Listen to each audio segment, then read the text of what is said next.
যোৰহাট চিকিৎসা মহাবিদ্যালয় কৰ্তৃপক্ষৰ এক হঠকাৰী সিদ্ধান্ত আৰু ইয়াৰ পাছতে সৰ্বত্ৰে যোৰহাটত প্ৰতিক্ৰিয়াৰ সৃষ্টি হৈছে কিয়নো পূজাৰ পাছৰে পৰাই 15 অক্টোবৰৰ পৰাই কেইবাবিধ চিকিৎসা সেৱাৰ মাচুল বৃদ্ধি কৰিব যোৰহাট চিকিৎসা মহাবিদ্যালয় কৰ্তৃপক্ষই আৰু শুকুৰবাৰে এক সংবাদমেল যোগে এই তথ্য সদৰি কৰাৰ পাছতেই এতিয়া প্ৰতিক্ৰিয়া সৃষ্টি হৈছে কি হ'ব সাধাৰণ লোকসকলৰ কেনেদৰে ইয়াত চিকিৎসা তেওঁলোকে কৰাব তাক লৈ চিন্তিত হৈছে আৰু মই বৰ্তমান যোৰহাট চিকিৎসা মহাবিদ্যালয়ৰ চৌহদত উপস্থিত আছো মই কিছু লোকৰ মন্তব্য ল'বলৈ চেষ্টা কৰিম কিয়নো এক হঠাৎ যোৰহাট চিকিৎসা মহাবিদ্যালয় কৰ্তৃপক্ষই সিদ্ধান্ত ল'লে যে পূজাৰ পাছতেই কেইবাবিধ চিকিৎসা সেৱাৰ মাচুল বৃদ্ধি হ'ব গুৰু অস্ত্ৰোপচাৰকে ধৰি কেইবাটাও চিকিৎসা সেৱাত পূৰ্বতকৈ প্ৰায় 10 গুণ পৰ্যন্ত বৃদ্ধি হ'ব পঞ্জীয়ন মাচুল পূৰ্বে 10 টকা আছিল তাৰ পৰিৱৰ্তে বৰ্তমান 20 টকা হৈছে আৰু বেড চাৰ্জ দৈনিক 10 টকা আছিল আৰু বৰ্তমান সময়ত 50 টকা পৰ্যন্ত হ'বগৈ আৰু যি গুৰু অস্ত্ৰোপচাৰ কৰা হয় সেই গুৰু অস্ত্ৰোপচাৰ 600 টকাৰ পৰিৱৰ্তে 10 গুণ বৃদ্ধি কৰি 6000 কৰা হৈছে আৰু এনেদৰে কেইবাটাও চিকিৎসা সেৱাৰ মাচুল বৃদ্ধি কৰাৰ পাছতে সৰ্বত্ৰে প্ৰতিক্ৰিয়াৰ সৃষ্টি হৈছে সকলোৱে এই কথাক ধিক্কাৰ জনাইছে দল সংগঠনে বিভিন্ন মন্তব্য প্ৰকাশ কৰিছে কিয়নো যদি ক'বলৈ যাওঁ যোৰহাট চিকিৎসা মহাবিদ্যালয়ত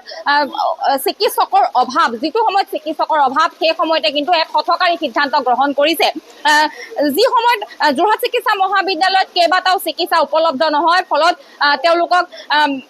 অন্য কোনো চিকিৎসালয়লৈ পঠিয়াব লাগে যদিহে তেওঁলোকৰ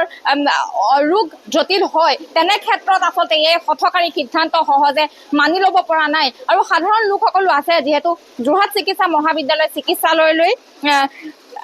ইয়াৰ কাষৰীয়া কেইবাখনো জিলাৰ ৰোগীসকল আহে তেওঁলোকে কেনেধৰণৰ আচলতে অসুবিধাৰ সন্মুখীন হ'ব সেই সন্দৰ্ভত মই সাধাৰণ লোকসকলৰ যদি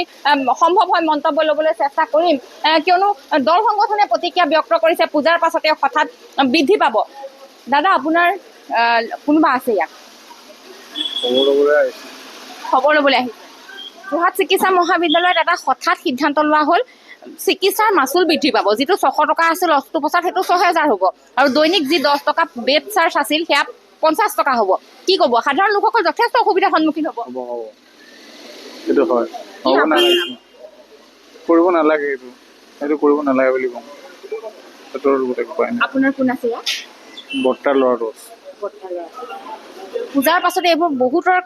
মাচুল বৃদ্ধি হ'ব এই সন্দৰ্ভত যোৰহাট চিকিৎসা মহাবিদ্যালয়ক কিবা আহ্বান জনাব নেকি হ'ব নালাগে সেইটোৱে আমি দুখীয়া মানুহৰ কাৰণে বহুত দিগদাৰ হ'ব হয় যদিহে যোৰহাট চিকিৎসা মহাবিদ্যালয়ত চিকিৎসা সেৱাৰ মাচুল বৃদ্ধি হয় তেনেহ'লে দৰিদ্ৰ লোকসকল যথেষ্ট আচলতে তেওঁলোক সমস্যাত পৰিব বুলি উল্লেখ কৰিছে আৰু কিছু লোকৰ মই মন্তব্য ল'বলৈ চেষ্টা কৰিম যদিহে সম্ভৱ হয় কিয়নো এই হঠকাৰী সিদ্ধান্ত এতিয়া সাধাৰণ জনতাক বিপদত পেলাইছে আৰু 10 গুণ পৰ্যন্ত চিকিৎসা সেৱাৰ মাচুল বৃদ্ধি হৈছে সৰ্বসাধাৰণে কি কৰিব তাক লৈ চিন্তিত হৈ আছে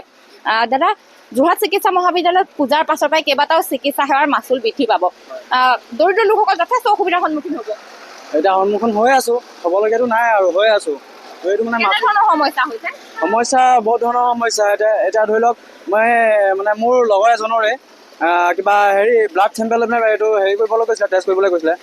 তো সেইটো মানে ইয়াত কৰা নহ'ল সেইটো আউটত কৰিবলগীয়া হৈছে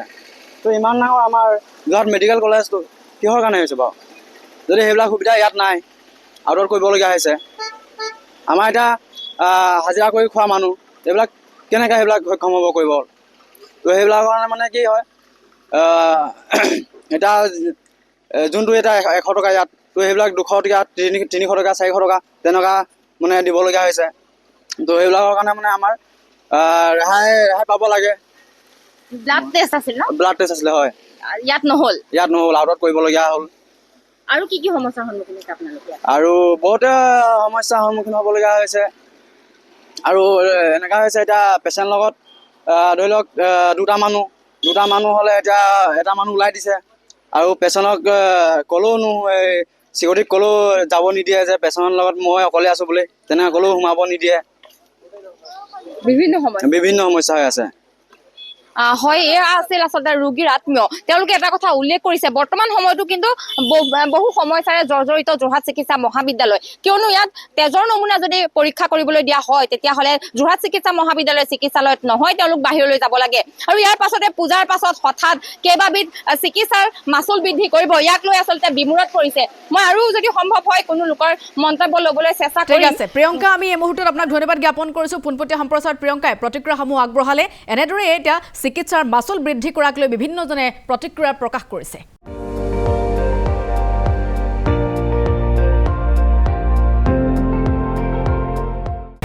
আপুনি চাই আছে ND24,